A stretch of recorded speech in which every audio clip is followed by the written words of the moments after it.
தண்ணீர் பிரச்சினைக்கு தீர்வு காண தமிழக அரசியல் கட்சியினர் ஒன்றிணைந்து செயல்பட வேண்டும் என்று இந்திய கம்யூனிஸ்ட் மூத்த தலைவர் நல்லக்கண்ணு அழைப்பு விடுத்துள்ளார். சமம் குடிமக்கள் இயக்கம் சார்பில் சனிக்கிழமை அன்று மதுரையில் உள்ள தமிழ்நாடு இறையியல் கல்லூரியில் தண்ணீர் பிரச்சினைகளும் தீர்வுகளும் என்ற தலைப்பில் கருத்தரங்கம் நடந்தது. இதில் இந்திய கம்யூனிஸ்ட் கட்சியின் மூத்த தலைவர் நல்லக்கண்ணு கலந்து கொண்டு நிகழ்ச்சியை துவக்கி வைத்தார்.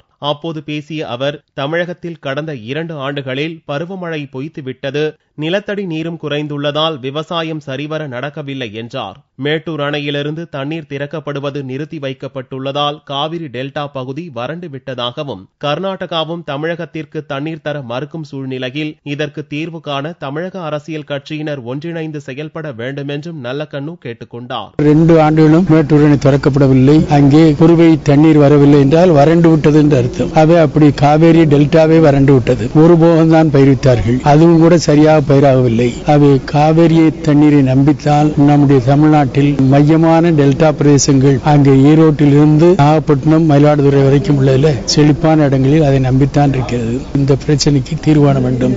தமிழ் மக்கள் அத்தனை பேரும் அரசியல் சார்பு இல்லாமல் அனைவரும் ஒன்று சேர்ந்து கூடிய பிரச்சனை, இது தமிழகத்துடைய தலையாய பிரச்சனை தீர்க்கப்பட வேண்டும். இந்நிகழ்ச்சியில் குடிநீர் வடிகால் வாரிய அதிகாரிகள், கல்லூரி பேராசிரியர்கள், சமூக ஆர்வலர்கள் உள்ளிட்ட பல்வேறு தரப்பினர் கலந்து கொண்டு நீராதாரங்களை எப்படி மாசுபடாமல் காப்பது, குடிநீர் பிரச்சினைக்கு தீர்வு காண்பது குறித்து பல்வேறு தலைப்புகளில் பேசினர்.